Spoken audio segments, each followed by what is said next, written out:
Hope County, Montana's exquisite splendor may be tainted by the project at Eden's Gate, but it shouldn't prevent a justified deputy, such as yourself, from indulging in all she has to offer. Far Cry 5 features more extracurricular activities than ever before, so it's imperative to explore your options outside of taking the fight to the Seed family and their cult of deranged zealots.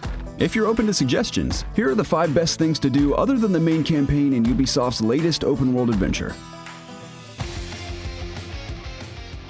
Stellar news! Far Cry 5's arcade mode provides an infinite supply of fun and innovation. Between Ubisoft and player-generated content, you can participate in several game modes on a vast number of original maps. Better yet, you can contribute to the community yourself. If you're an aspiring game designer or simply have a kick-ass map brewing in that noggin of yours, don't hesitate to bring it to life. Whether I'm attempting to escape an eerie labyrinth or eliminating bounties, arcade mode has managed to keep me engaged for hours on end.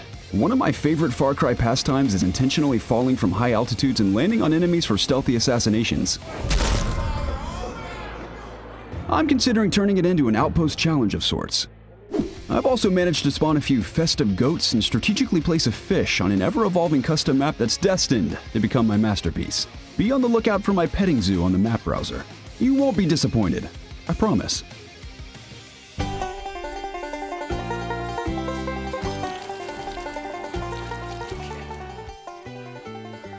I'm aware that hunting and fishing aren't bound exclusively to the redneck lifestyle. But boy, let me tell you, having been born and raised in the American South, it's how I associate the outdoor activities. Countless NPCs will relentlessly repeat, fishing?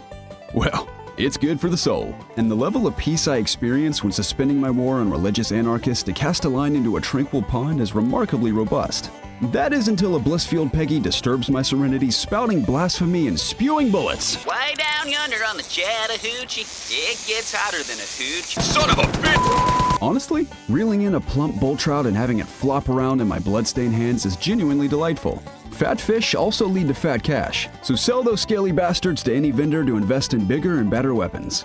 After all, your firearm prowess is in high demand. Speaking of frolicking with wildlife, grab your bow and head for the hills. Scattered across the county are beasts of all shapes and sizes, including ferocious grizzlies, mountain lions, and moose. In relation to their river-dwelling counterparts, selling animal skins greatly inflates your billfold. It's not as peaceful as fishing, mind you, but juking bloodthirsty felines and bringing them down like Legolas himself is a blast and worthy investment of your time. While we're on the topic of furry creatures, let's talk about recruiting sidekicks, most of whom are human beings.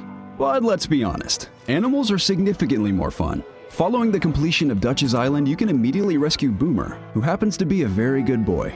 Come to think of it, he may in fact be the very goodest that no one ever was. Boomer's one intrepid canine as he'll pounce into battle at your side without a moment's hesitation. He also excels at marking enemies, which is a valuable asset for stealth enthusiasts like myself. Homegrown, pious militias are irrefutably rage-inducing, and if you prefer to expel your fury upon Peggy squads in John Wick-like fashion, consider dashing into the fray accompanied by Cheeseburger, the Big Mac of bears. Born and bred in the Montana wilderness, his barbarity knows no bounds. On the other hand, you can't go wrong with Grace Armstrong's sniper coverage or Nick Rye's air support. Far Cry 5's map is free to explore in its entirety from the onset, so it's ultimately up to you to determine who's worth recruiting into your resistance at any time. This one's a given, but the people of Hope County require your assistance with everything between the mundane and ridiculous. Whether that includes sabotaging a Peggy convoy or putting down a bliss-induced moose, there's plenty to do around town. Additionally, seek prepper stashes as soon as they're available. Between 2 stashes alone, I've received a gussied-up truck, a rare weapon skin, and loads of cash. Even if prepper stashes lack unique rewards, you'll never leave them empty-handed. In short, assist your neighbors and sake that glorious loot, brother. Perhaps you're a lady or gentleman of culture and are capable of recognizing Easter eggs that surround you in all directions. I for one fail to spot the more nuanced tips of the hat around Hope County, but there's a glaringly obvious egg to encounter within the first 10 minutes of the game.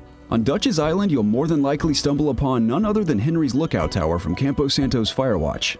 Well, a tower belonging to an individual who coincidentally shares the same name as the indie title's protagonist. Point being, if there's an Easter egg this overt in the opening minutes of the game, Lord only knows what else is out there. Whether it be previous Far Cry callbacks or additional game references, there's bound to be plenty to discover, so keep an eye out. Hey Henry, I'm at the edge of the wood near where you spotted the fire sign. Anyway, we hope our suggestions for the 5 best things to do outside of the main campaign serve you well. If you have any better ideas, let us know in the comments below. In the meantime, you can check out our full review of Far Cry 5 by clicking the link in the end screen of this video. But as always, if you enjoyed this video, be sure to give it a thumbs up. Subscribe to COGconnected for all things gaming, and for news, reviews, features, and more, visit us online at COGconnected.com.